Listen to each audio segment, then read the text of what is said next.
ਧੰਨ ਵਾਹਿਗੁਰੂ ਸਾਹਿਬ ਜੀ।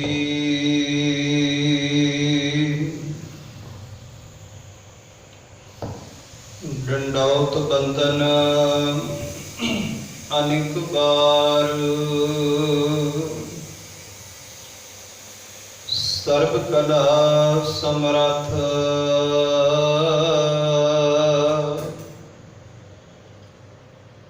ਡੋਲਣ ਤੇ ਰਾਖੋ ਪ੍ਰਭੂ। ਨਾਨਕ ਦੇ ਕਰ ਹੱਥ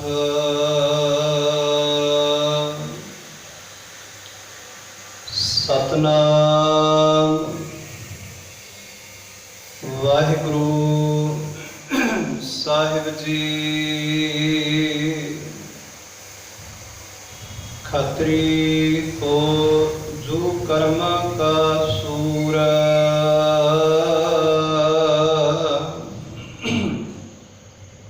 पुण्य दान का करे शरीर।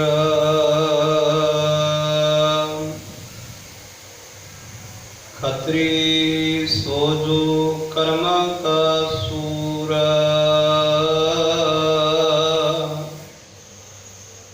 पुण्य दान का करे शरीर। खेत पछाणे बीजे दान, सो खत्री दरगाह परवान। लब लोभ जे कमावे,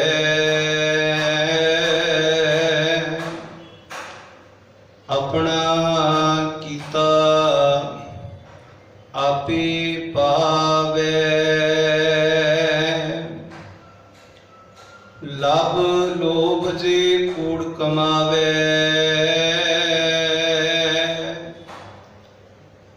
अपना कीता आपे पावे। परम सन्मानयोग सतगुरां दी साजी नवाजी गुरु रूप गुरु प्यारे साध संगत जीओ। सिख धर्म दे बानी जाहर पीर जगतगुरु बाबा गुरु नानक साहब सच्चे बादशाह महाराज जी के पवित्र मुखार बिंद तो उच्चारण किए हुए पावन श्लोक, जो श्लोक 12 ते वदीक अंदर सुभाईमान ने, तिन्हां दी लड़ीवार विचार आप की निता प्रति सरवण करते आ रहे हो। विचार अधीन 17 नंबर श्लोक, जिसका मूल पाठ पुणे आप जी ने सरवण किया है। ये पावन श्लोक ही अज की विचार का केंद्र है। आओ मन बिरतियां नूं इकागर करदियां होया कलगीधर पिता धन गुरु गोबिंद सिंह महाराज जी वालों बख्शिश की हुई प्यार भरी असीस गुरु फतेह नाम सान पाओ। सारे आखो जी वाहिगुरु जी का खालसा वाहिगुरु जी की फतेह। कल दे पिछले विचार अधीन श्लोक अंदर सतगुरां ने ब्राह्मण की परिभाषा बयान की सी कि असल विच जो ब्राह्मण नूं विंदन वाला है, ब्रह्म दे नाल सांझ पाउण वाला है, वही ब्राह्मण है। अज सतगुरु जी खत्री की परिभाषा बयान करते हैं। सनातनी धर्म के अंदर वर्ण वंड के मुताबिक सब तो उत्तम ब्राह्मण नूं गिणिया जाता है। दूसरे नंबर ते खत्री नूं गिणिया जाता है, जो खत्री का कर्म मिथ्या गया सी कि जिथे ब्राह्मण ने ज्ञान देना है लोगों नूं, उत्थे खत्री का कर्म है कि मैदानी जंग के अंदर जुझना। मैदानी जंग के अंदर लड़ना भाव की जो खत्री का कर्म है वो सुरमताई का है, सूरमिया वाला है।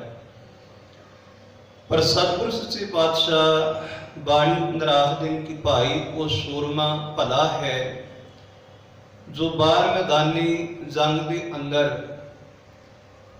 गरीबां वास्ते निमाणियां वास्ते लड़दा है। वो खतरी भला है, वो सूरमा चंगा है, जिसनों बाबा कबीर साहब आखदे ने सूरा सो पहचानीए जो लड़े दीन के हेत, पुरजा पुरजा कट मरे कबू ना छाड़े खेत। असल सूरमा वो है जो दीना की खातर लड़दा है, नियासरियां का आसरा बनता है। वो सूरमे कई प्रकार के हो सकते हैं। वो सूरमा कोई डॉक्टर भी हो सकता है, वकील भी हो सकता है, जिहड़ा गरीब लई नियासरे लई उहदे वास्ते लड़ रहा है, उहदे हक विच खड़ा है, वो सूरमा है। पर विचार अधीन पावन स्वरूप के अंदर सतगुरु गुरु नानक साहब सच्चे पातशाह महाराज जो कृपा करते हैं कि खतरी सो जो कर्मा का सूर। असल में खतरी वो है, वो मनुख खतरी है, वही असल में सूरमा है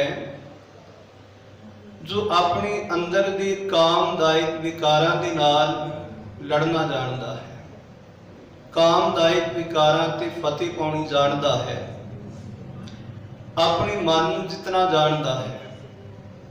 गुरुदेव सच्चे पातशाह आखदे ने कि भाई वही मनुख असल विच सूरमा है, ताकतवर है। जिवें बाणी के अंदर गुरुदेव सच्चे पातशाह जी ने कृपा की है, बख्शिश की है, बेअंत प्रमाण रखे ने कि अंदर नूं जितन वाला, अंदर ते फतेह पाउण वाला ही असल सूरमा है। जिवें गुरुदेव सच्चे पातशाह बाणी अंदर आखदे ने कि जिन मिल मारे पंच सूर बिन ऐसो कौन बली रे, कि असल में वो इंसान बली है जिसने अपने पंज कामदायक विकारां ते फतेह पाई है।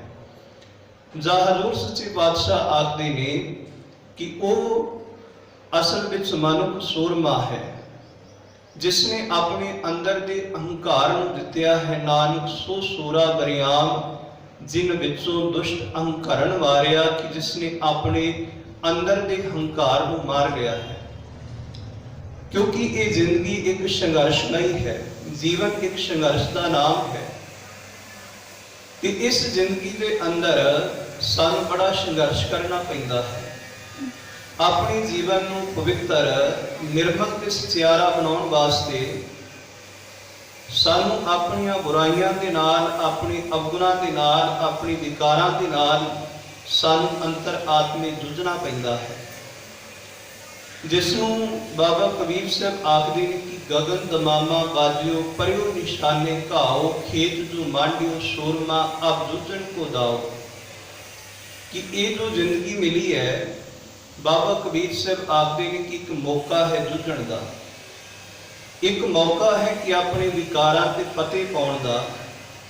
ते जिस इंसान ने जूझ के अपने विकारां ते फतेह पा ली है, अपने आप को जित लिया है, ते बाबा कबीर साहब आखदे ने कि अपने आप को जितन वाला ही इस संसार तो मनुखा जन्म की बाजी जित के जाता है।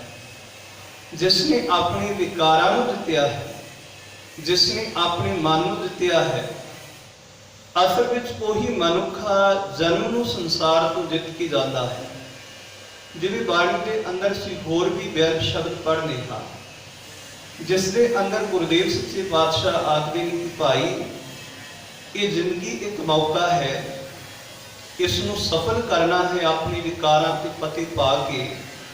गुरु नानक साहब आखदे ने कि मन जीते जग जीत, कि मन नूं जितन वाला इंसान, जिसने मन नूं जित लिया है, जिस मनुख ने, उसने मन नूं सारे संसार की फतेह पा ली है। हुण इन्ना वड्डा सवाल गुरुदेव सच्चे पातशाह जी ने इस पंक्ति अंदर खड़ा किया है कि मन नूं जितन वाला इंसान संसार नूं किवें जित सकता है। कि गुरुदेव सच्चे पातशाह आखदे ने कि जिसने ज्ञान राही, शब्द राही अपने मन को संजम में रख लिया है, ਆਪਣੇ ਮਨ ਨੂੰ ਸਹਿਜ ਵਿੱਚ ਰੱਖ ਲਿਆ ਹੈ, ਜਿਸ ਦਾ ਮਨ ਬਾਹਰ ਸੰਸਾਰ ਵਿੱਚ ਭਟਕ ਨਹੀਂ ਰਿਹਾ, ਤੇ ਗੁਰਦੇਵ ਆਖਦੇ ਨੇ ਕਿ ਉਸਨੇ ਅਸਲ ਵਿੱਚ ਆਪਣੇ ਮਨ ਤੇ ਫਤਿਹ ਪਾ ਕੇ ਸੰਸਾਰ ਨੂੰ ਜਿੱਤ ਲਿਆ, ਕਿਉਂਕਿ ਮਨ ਦੀ ਕੋਈ ਇੱਛਾ ਹੀ ਨਹੀਂ ਹੁਣ, ਮਨ ਦੀ ਕੋਈ ਕਾਮਨਾ ਨਹੀਂ, ਮਨ ਦੀ ਕੋਈ ਤਮੰਨਾ ਨਹੀਂ। ਕਿਉਂ? ਕਿਉਂਕਿ ਅੰਦਰ ਮਨ ਨੂੰ ਜਿੱਤਿਆ ਹੈ। ਤੇ ਜਿਤਨਾ ਚਿਰ ਅਸੀਂ ਮਨ ਨੂੰ ਨਹੀਂ ਜਿੱਤਦੇ, ਉਹਨਾਂ ਚਿਰ ਇਹ ਮਨ ਬਾਹਰ ਦੌੜਦਾ ਹੈ, ਜਿਸ ਨੂੰ ਗੁਰਦੇਵ ਸੱਚੇ ਪਾਤਸ਼ਾਹ ਆਖਦੇ ਨੇ ਕਿ ਅਸਲ ਸੁਲਤਾਨ ਤੇ ਸੂਰਮਾ ਉਹ ਹੈ, ਸੋ ਸੁਲਤਾਨ ਦੋਏ ਸਰ ਤਾਨੇ।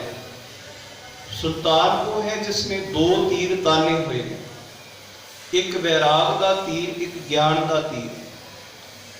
ਬਾਹਰ ਦਾਤਾ ਭੀਤਰ ਆਨੇ, ਕਿ ਜੋ ਭਟਕ ਰਹੇ ਮਨ ਨੂੰ, ਜਿਹੜਾ ਬਾਹਰ ਜਾ ਰਿਹਾ ਸੀ, ਉਸ ਨੂੰ ਆਪਣੇ ਅੰਦਰ ਨਿਜ ਆਤਮਿਕ ਟਿਕਾਉਂਦਾ ਹੈ।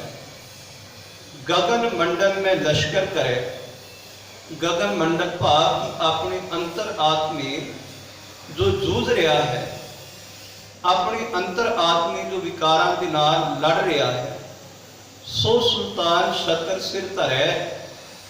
ਹਜ਼ੂਰ ਸੱਚੇ ਪਾਤਸ਼ਾਹ ਆਖਦੇ ਨੇ ਕਿ ਉਹ ਅਸਲ ਵਿੱਚ ਸੁਲਤਾਨ ਹੈ, ਸੂਰਮਾ ਹੈ, ਤੇ ਉਸ ਦੇ ਸੀਸ ਦੀ ਅਸਲ ਸ਼ਤਰ ਟਿਕਦਾ ਹੈ ਕਿ ਜਿਸ ਨੇ ਆਪਣੇ ਅੰਤਰ ਆਤਮੇ ਨੂੰ ਜਿੱਤਿਆ ਹੈ। ਤੇ ਅੰਤਰ ਆਤਮੇ ਤੋਂ ਹਾਰਿਆ ਹੋਇਆ ਇਨਸਾਨ, ਅੰਤਰ ਆਤਮੇ ਤੋਂ ਡਿੱਗਿਆ ਹੋਇਆ ਇਨਸਾਨ, ਸਤਿਗੁਰ ਸੱਚੇ ਪਾਤਸ਼ਾਹ ਆਖਦੇ ਨੇ ਕਿ ਐਸੇ ਇਨਸਾਨ ਨੂੰ ਕਦੀ ਸੂਰਮਾ ਨਹੀਂ ਆਖਿਆ ਜਾ ਸਕਦਾ, ਐਸੇ ਇਨਸਾਨ ਨੂੰ ਭਲਾ ਤੇ ਚੰਗਾ ਨਹੀਂ ਆਖਿਆ ਜਾ ਸਕਦਾ। ਤੇ ਗੁਰਦੇਵ ਸੱਚੇ ਪਾਤਸ਼ਾਹ ਹੋਰ ਵੀ ਬਾਣੀ ਅੰਦਰ ਸਮਝਾਉਂਦੇ ਨੇ ਕਿ ਖੱਤਰੀ ਸੋ ਜੋ ਕਰਮਾਂ ਦਾ ਸੂਰ, ਅਸਲ ਖੱਤਰੀ ਸੂਰਮਾ ਉਹ ਮਨੁੱਖ ਹੈ ਜਿਸ ਨੇ ਆਪਣੀ ਕਾਮਦਾਇਕ ਵਿਕਾਰਾਂ ਨੂੰ ਜਿੱਤਿਆ ਹੈ। ਜਿਵੇਂ ਹੋਰ ਅਸੀਂ ਬਾਣੀ ਦੇ ਅੰਦਰੋਂ ਬਚਨ ਪੜ੍ਹਦੇ ਹਾਂ, ਹਜ਼ੂਰ ਸੱਚੇ ਪਾਤਸ਼ਾਹ ਕਿਰਪਾ ਕਰਕੇ ਸਮਝਾਉਂਦੇ ਨੇ ਕਿ ਹਉ ਗੋਸਾਈਂ ਦਾ ਪਹਿਲਵਾਨੜਾ, ਮੈਂ ਗੁਰਮਿਤ ਉਚਿਤ ਮਾਨੜਾ, ਕਿ ਇਹ ਜੋ ਮੇਰਾ ਮਨ ਹੈ ਇਹ ਗੋਸਾਈਂ ਦਾ ਪਹਿਲਵਾਨੜਾ ਹੈ, ਮੈਂ ਗੁਰਮਿਤ ਉਚਿਤ ਮਾਨੜਾ। ਤੇ ਆਖਦੇ ਨੇ ਕਿ ਇਸ ਪਹਿਲਵਾਨ ਮਨ ਨੇ ਕਰਨਾ ਕੀ ਹੈ? ਵਾਕ ਵਚਨ ਟਮਕ ਭੇਰੀਆਂ, ਮਨ ਲੱਥੇ ਲੈਤੇ ਫੇਰੀਆਂ, ਨਿਹੱਥੇ ਪੰਜ ਜਵਾਨ ਮੈਂ ਗੁਰ ਥਾਪੀ ਦਿੱਤੀ ਕੰਡ ਜੀਓ। ਹਜ਼ੂਰ ਆਖਦੇ ਨੇ ਕਿ ਜੋ ਸਤਿਗੁਰਾਂ ਦੀ ਥਾਪਣਾ ਲੈ ਕੇ, ਭਾਵ ਜਦੋਂ ਇਹ ਮਨ ਗੁਰੂ ਦੀ ਮੱਤ ਲੈਂਦਾ ਹੈ, ਤੇ ਤਾਹੀਓ ਇਹ ਜਿਹੜਾ ਮਨ ਹੈ ਫਿਰ ਵਿਕਾਰਾਂ ਤੇ ਫਤਿਹ ਪਾ ਲੈਂਦਾ ਹੈ। ਤੇ ਵਿਕਾਰਾਂ ਤੇ ਫਤਿਹ ਪਾਉਣ ਵਾਲਾ ਮਨੁੱਖ ਹੀ ਅਸਲ ਵਿੱਚ ਸੂਰਮਾ ਤੇ ਬਲਵਾਨ ਹੈ। ਸਤਿਗੁਰ ਸੱਚੇ ਪਾਤਸ਼ਾਹ ਗੁਰੂ ਅਰਜਨ ਦੇਵ ਮਹਾਰਾਜ ਜੀ ਦਾ ਭੈਰੋ ਰਾਗ ਦੇ ਅੰਦਰ ਬਚਨ ਹੈ। ਉਹਨਾਂ ਨੇ ਆਖਿਆ ਕਿ ਇਹ ਜਿਹੜਾ ਸਾਡਾ ਸਰੀਰ ਹੈ ਇਹ ਬੜਾ ਮਜ਼ਬੂਤ ਕਿਲਾ ਹੈ, ਭਾਵ ਕਿ ਖੱਤਰੀ ਬਣ ਕੇ, ਸੂਰਮਾ ਬਣ ਕੇ ਕਿਵੇਂ ਆਪਣੇ ਆਪ ਤੇ ਫਤਿਹ ਪਾਉਣੀ ਹੈ, ਕਿਵੇਂ ਆਪਣੇ ਆਪ ਦੇ ਨਾਲ ਲੜਨਾ ਹੈ। ਗਿਆਨ ਖੜਕ ਲੈ ਮਨ ਸੋ ਲੁੱਝੈ, ਕਿ ਗਿਆਨ ਦੀ ਤਲਵਾਰ ਲੈ ਕੇ ਕਿਵੇਂ ਆਪਣੇ ਅੰਤਰ ਆਤਮੇ ਨਾਲ ਜੁਝਣਾ ਹੈ। ਮਨ ਹੀ ਨਾਲ ਝਗੜਾ, ਮਨ ਹੀ ਨਾਲ ਸੱਥ। ਤੇ ਗੁਰੂ ਅਰਜਨ ਪਾਤਸ਼ਾਹ ਮਹਾਰਾਜ ਕਿਰਪਾ ਕਰਦੇ ਨੇ, ਸਮਝਾਉਂਦੇ ਨੇ ਇਸ ਪਾਵਨ ਸ਼ਬਦ ਦੇ ਅੰਦਰ, ਕਿਉਂ ਲੀਜੈ ਗੜ ਬੰਕਾ ਭਾਈ, ਹੈ ਭਾਈ ਕਿਵੇਂ ਇਸ ਸਰੀਰ ਰੂਪੀ ਕਿਲੇ ਨੂੰ ਜਿੱਤਿਆ ਜਾਏ। ਬੜਾ ਮਜ਼ਬੂਤ ਹੈ, ਬੜਾ ਪਰਪੱਕ ਹੈ। ਕਿਉਂ ਲੀਜੈ ਗੜ ਬੰਕਾ ਭਾਈ, ਦੋਵਰ ਕੋਟ ਅਰ ਤੇਵਰ ਖਾਈ। ਇਸ ਕਿਲੇ ਦੀਆਂ ਦੋ ਕੰਧਾਂ ਨੇ ਨਾਲ ਨਾਲ, ਅਰ ਤੇਵਰ ਖਾਈ, 3 ਗੁਣਾ ਗਹਿਰੀ ਖਾਈ ਹੈ ਇਸ ਦੇ ਆਲੇ ਦੁਆਲੇ। ਤੇ ਹਜ਼ੂਰ ਆਖਦੇ ਨੇ 5 25 ਮੋਹ ਮਦ ਮਤਸਰ, आटी परबल माया, जन गरीब को जोर ना पहुंचे, कहा करो रघुराया। कि इसके अंदर 5 विकार ने, ईर्खा है, इसके अंदर नफरत ने, नफरत नाल की भरिया होया है, इहदे अंदर तगड़ी मजबूत माया है। ते आखदे ने कि किवें फिर इस शरीर रूपी किले नूं काबू किया जाए, किवें इससे जित प्राप्त की जाए। ते पातशाह आखते ने काम तिवारी, दुख सुख दरबानी, पाप पुन दरवाजा क्रोध प्रधान महादुंदर तहा मवासी राजा। कि क्रोध इस किले का प्रधान है, काम दरवाजे का मालिक है, दुख ते सुख पहरेदार ने, पाप ते पुण्य का दरवाजा बनया हुआ है। क्रोध इसके अंदर किले के अंदर प्रधान है, जिसनों आस्था की वार अंदर पातशाह ने लभ पाप दुई राजा महता कूड़ होवा सिकदार काम लेप सतपुछी बह बह करे विचार। हुण साडे अंदर दा ये राज है, साडे अंदर दा ये सिस्टम है। क्रोध प्रधान महादुंदर तहा मवासी राजा स्वाद स्ना ममता टोप के। कुबुद्ध कमान चढ़ाई, कुबुद्ध दी पातशाह आखदे ने कि कमान चढ़ाई हुई है। रस ते गस ये मानो कि इन्हां चीज़ां दा साडे मन नूं स्वाद पिया होया है। ते गुरुदेव सच्चे पातशाह आखदे ने तृष्णा तीर चले घट अंतर। कि तृष्णा ने तीर तृष्णा तीर रहे घट अंतर।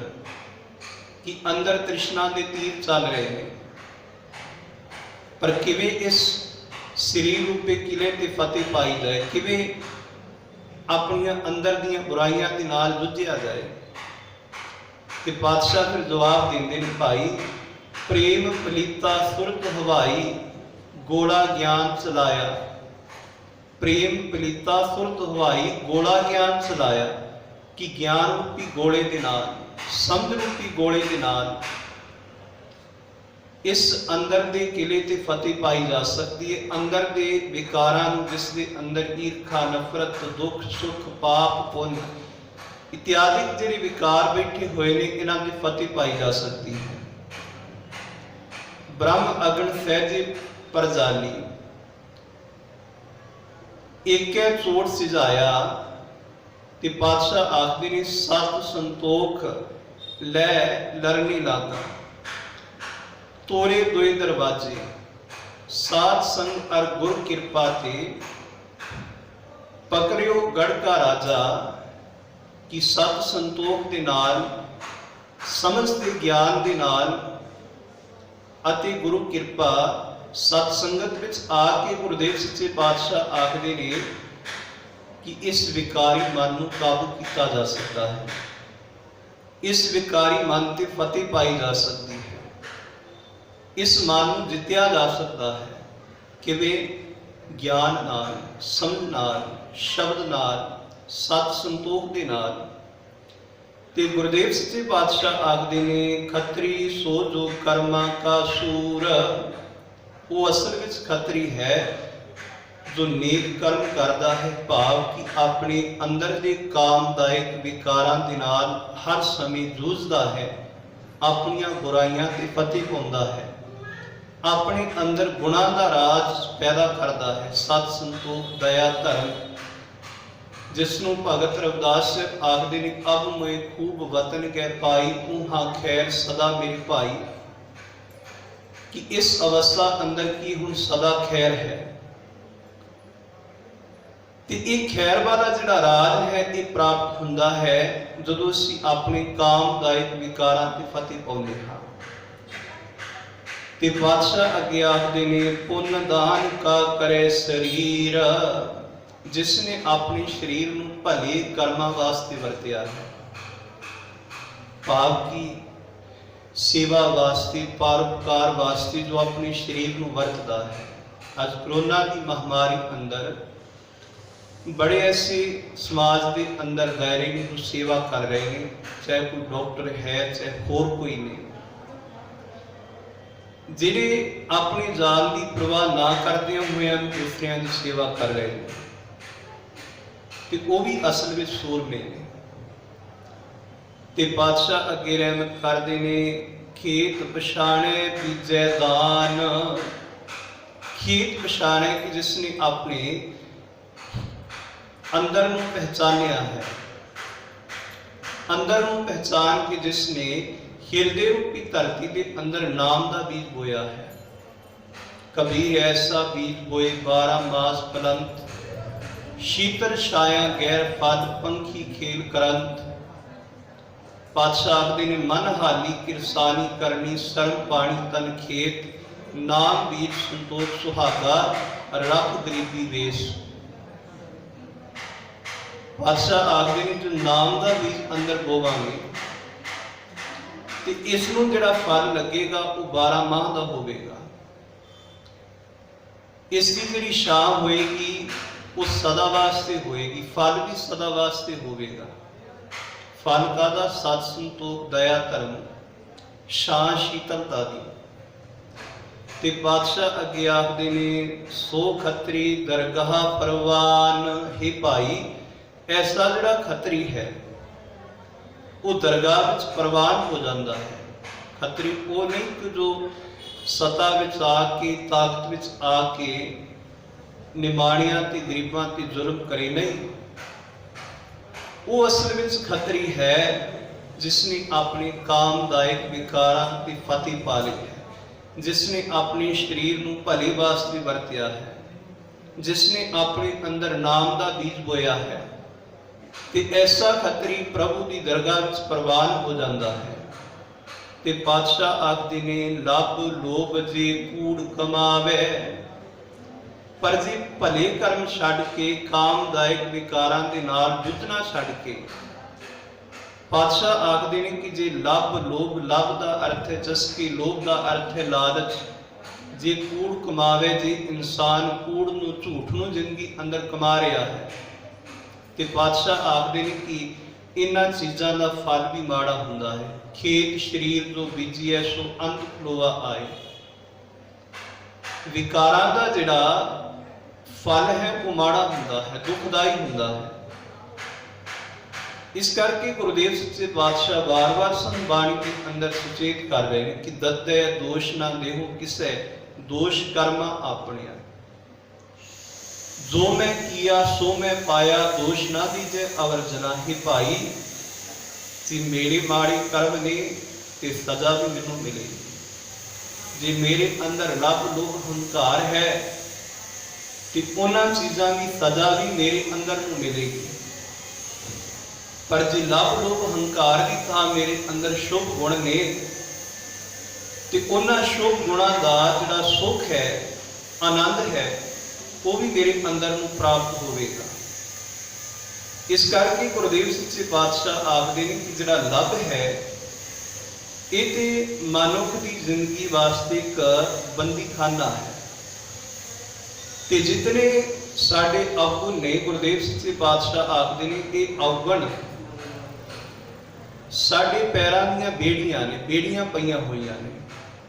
ਸਤਿਗੁਰਾਂ ਦਾ ਵਚਨ ਹੈ, ਹਜ਼ੂਰ ਆਖਦੇ ਨੇ ਕਿ ਲੱਭ ਅੰਧੇਰਾ ਬੰਦੀ ਖਾਂਦਾ, ਕਿ ਜਿਹੜਾ ਲੋਭ ਹੈ ਇਹ ਹਨੇਰੇ ਦੀ ਇੱਕ ਕੈਦ ਕੋਠੜੀ ਹੈ। ਤੇ ਪਾਤਸ਼ਾਹ ਅੱਗੇ ਕਿਰਪਾ ਕਰਦੇ ਨੇ, ਕਹਿੰਦੇ ਨੇ ਔਗਣ ਪੈਰ ਲੁਹਾਰੀ, ਕਿ ਜਿੰਨੇ ਔਗਣ ਨੇ ਉਨੀਆਂ ਸਾਡੀਆਂ ਪੈਰਾਂ ਵਿੱਚ ਮਾਨੋ ਬੇੜੀਆਂ ਪਈਆਂ ਹੋਈਆਂ ਨੇ। ਭਾਵ ਕਿ ਲੋਭ ਸਾਡੇ ਅੰਦਰ ਨੂੰ ਕੈਦ ਕਰਨ ਵਾਲਾ ਹੈ।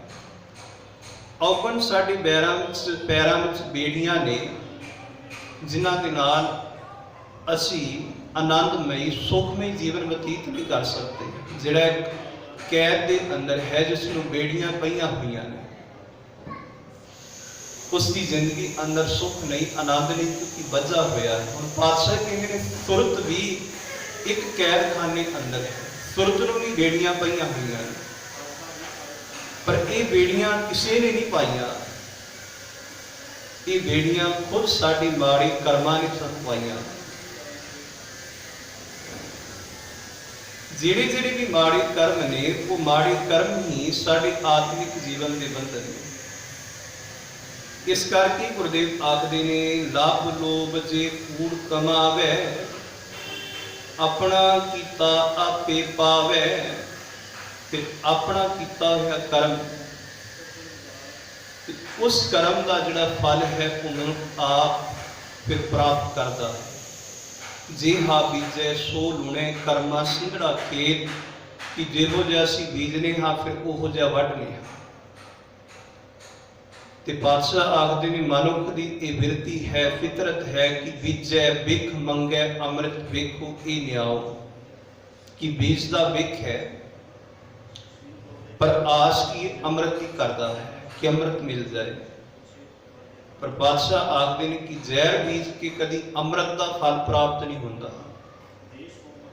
ਜੇ ਅੰਮ੍ਰਿਤ ਦਾ ਫਲ ਪ੍ਰਾਪਤ ਕਰਨਾ ਹੈ ਤੇ ਉਹਦੇ ਵਾਸਤੇ ਪਾਤਸ਼ਾਹ ਆਖਦੇ ਨੇ ਕਿ ਅੰਮ੍ਰਿਤ ਰੂਪੀ ਅੰਦਰ ਜਿਹੜਾ ਬੀਜ ਹੈ ਉਹ ਬੀਜੀਏ, ਨਾਮ ਦਾ ਬੀਜ ਬੀਜੀਏ, ਜਿਸ ਦੇ ਅੰਦਰੋਂ ਅੰਮ੍ਰਿਤ ਰੂਪੀ ਫਲ ਸਾਨੂੰ ਪ੍ਰਾਪਤ ਹੋਵੇ। ਇਸ ਕਰਕੇ ਗੁਰਦੇਵ ਸੱਚੇ ਪਾਤਸ਼ਾਹ ਜੀ ਨੇ ਵਿਚਾਰ ਅਧੀਨ ਪਾਵਨ ਸ਼ਲੋਕ ਦੇ ਅੰਦਰ ਅਸਲ ਸੂਰਮੇ ਦੀ ਖੱਤਰੀ ਦੀ ਪਰਿਭਾਸ਼ਾ ਦਿੰਦੇ ਹੋਏ ਬਾਦਸ਼ਾਹ ਆਖਦੇ ਨੇ ਕਿ ਭਾਈ ਹਰੇਕ ਮਨੁੱਖ ਉਹ ਖੱਤਰੀ ਹੈ, ਹਰੇਕ ਮਨੁੱਖ ਉਹ ਸੂਰਮਾ ਹੈ ਜਿਹੜੇ ਆਪਣੇ ਅੰਦਰ ਦੇ ਵੈਰੀਆਂ ਤੇ ਫਤਿਹ ਪਾਉਣੀ ਜਾਣਦਾ ਹੈ, ਜੋ ਆਪਣੇ ਅੰਦਰ ਦੇ ਵੈਰੀਆਂ ਤੇ ਫਤਿਹ ਪਾਉਂਦਾ ਹੈ। ਤੇ ਅੰਦਰ ਦੇ ਵੈਰੀਆਂ ਤੇ ਫਤਿਹ ਪਾਉਣ ਵਾਲਾ ਇਨਸਾਨ ਹੀ, ਅੰਦਰ ਦੇ ਵਿਕਾਰਾਂ ਤੇ ਫਤਿਹ ਪਾਉਣ ਵਾਲਾ ਇਨਸਾਨ ਹੀ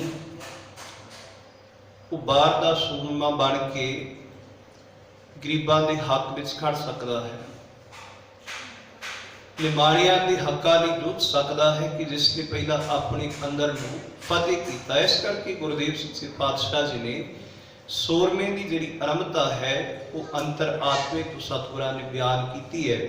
ਸੋ ਗੁਰੂ ਸਾਹਿਬ ਕਿਰਪਾ ਕਰਨ ਪਾਵਨ ਪਵਿੱਤਰ ਸ਼ਲੋਕ ਦੀ ਵਿਚਾਰ ਸਾਡੇ ਸਭਨਾਂ ਦੇ ਹਿਰਦਿਆਂ ਵਿੱਚ ਵਸੇ, ਤਾਂ ਕਿ ਹੋ ਸਕਣ ਲੋਕ ਸੁਖੀਏ ਪਰਲੋਕ ਸੁਹੇਲੇ, ਨਾਨਕ ਹਰਿ ਪ੍ਰਤਾਪੇ ਮੇਲੇ, ਪਿਆਰ ਅਦਬ ਸਤਿਕਾਰ ਨਾਲ ਆਪ ਦੀ। ਵਾਹਿਗੁਰੂ ਜੀ ਕਾ ਖਾਲਸਾ, ਵਾਹਿਗੁਰੂ ਜੀ ਕੀ ਫਤਿਹ।